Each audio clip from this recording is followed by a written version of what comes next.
ഇടവേള കഴിഞ്ഞ് തിരികെ എത്തുമ്പോൾ വാർത്തകൾ തുടരുകയാണ്. ഇന്നത്തെ ദിവസത്തിലെ പ്രധാനപ്പെട്ട ഒരു വൈരുദ്ധ്യം എന്ന് പറയുന്നത് സസ്പെൻഷനിലായിരിക്കുന്ന ഒരു വ്യക്തിക്ക് അവധി അപേക്ഷ നൽകാൻ കഴിയുമോ എന്നുള്ളതാണ്. സസ്പെൻഷനിലായിരിക്കുന്ന ഒരു വ്യക്തി അവധി അപേക്ഷ നൽകിയാൽ സസ്പെൻഷനിലുള്ള വ്യക്തി എന്തിനാണ് അവധി നൽകിയിരിക്കുന്നത് എന്നുള്ള ചോദ്യം ഉയരുകയും ചെയ്യും.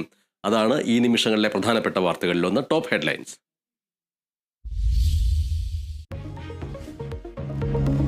വിവാദങ്ങൾക്കിടെ അവധിക്ക് അപേക്ഷ നൽകി കേരള സർവകലാശാല രജിസ്ട്രാർ. VC-ക്ക് അപേക്ഷ നൽകി രജിസ്ട്രാർ KS അനിൽകുമാർ. അവധി ആവശ്യപ്പെട്ടത് ജൂലൈ 9 മുതൽ അനിശ്ചിതകാലത്തേക്ക്. സസ്പെൻഷനിലുള്ള ആളുടെ അവധി അപേക്ഷയ്ക്ക് എന്ത് പ്രസക്തിയെന്ന് VC.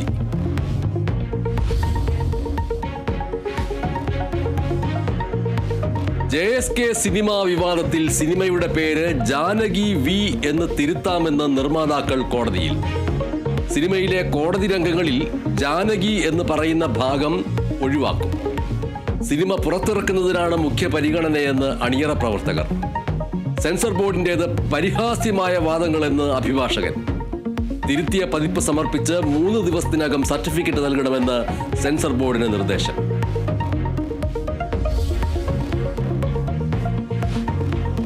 മലപ്പുറം കോട്ടക്കലിൽ നിപ്പ സമ്പർക്ക പട്ടികയിലുള്ള സ്ത്രീ മരിച്ചു.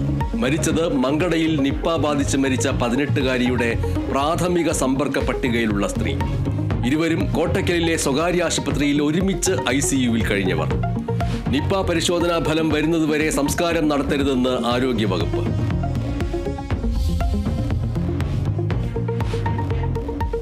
പത്തനംതിട്ട ഓമല്ലൂരിൽ വീട് കയറിയുള്ള ആക്രമണത്തിൽ 3 പേർക്ക് വെട്ടേറ്റു. വെട്ടേറ്റത് 2 CPIM പ്രവർത്തകർക്കും ഒരു BJP പ്രവർത്തകനും. 3 പേരും പത്തനംതിട്ട ജനറൽ ആശുപത്രിയിൽ ചികിത്സയിൽ. ആശുപത്രിയിൽ വൻ പോലീസ് സന്നാഹം. ആരോപണങ്ങൾ പരസ്പരം ഉന്നയിച്ച് ഇരു പാർട്ടികളും.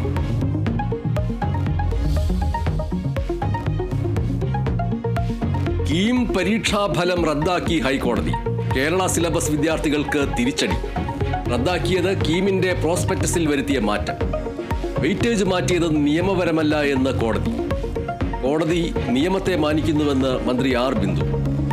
എല്ലാ കുട്ടികൾക്കും നീതി ഉറപ്പാക്കുകയാണ് സർക്കാർ ലക്ഷ്യമെന്നും മന്ത്രി.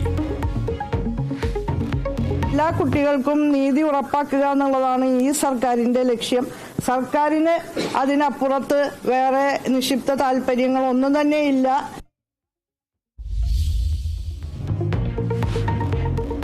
അധോലോക ഇന്റർനെറ്റായ ഡാർക്ക് വെബിലൂടെയുള്ള ലഹരി വിൽപ്പനയിൽ അന്വേഷണത്തിന് എൻഫോഴ്സ്മെന്റ് ഡയറക്ടറേറ്റും.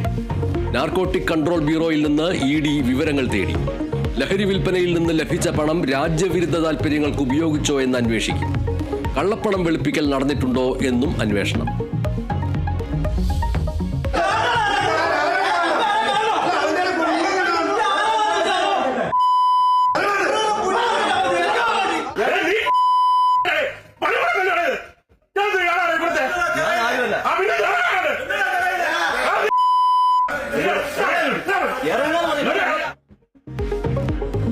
കേന്ദ്രത്തിലെ BJP സർക്കാരിന്റെ തൊഴിലാളി വിരുദ്ധ നയങ്ങൾക്കെതിരായ ദേശീയ പണിമുടക്ക് കേരളത്തിൽ ബന്ദിന് സമാനമായി. വിവിധയിടങ്ങളിൽ KSRTC ബസ്സുകൾ തടഞ്ഞു. കടകളും ഓഫീസുകളും നിർബന്ധിച്ചടപ്പിച്ചു.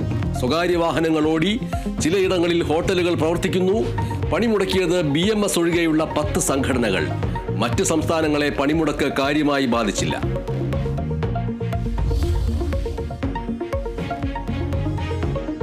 ഹേമചന്ദ്രൻ കൊലക്കേസിലെ മുഖ്യപ്രതി നൌഷാദ് അറസ്റ്റിലായി.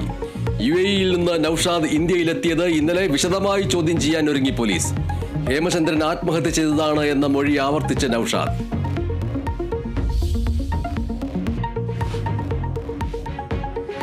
മുംബൈ ഭീകരാക്രമണ കേസിൽ കുറ്റപത്രം സമർപ്പിച്ച് NIA. അനുബന്ധ കുറ്റപത്രം സമർപ്പിച്ചത് മുഖ്യ സൂത്രധാരൻ തഹാവൂർ റാണയെ ഉൾപ്പെടുത്തി. കുറ്റപത്രം പട്യാല ഹൗസ് കോടതി ഓഗസ്റ്റ് 13 പരിഗണിക്കും. റാണയുടെ ജുഡീഷ്യൽ കസ്റ്റഡി ഓഗസ്റ്റ് 13 വരെ നീട്ടി ഡൽഹി കോടതി.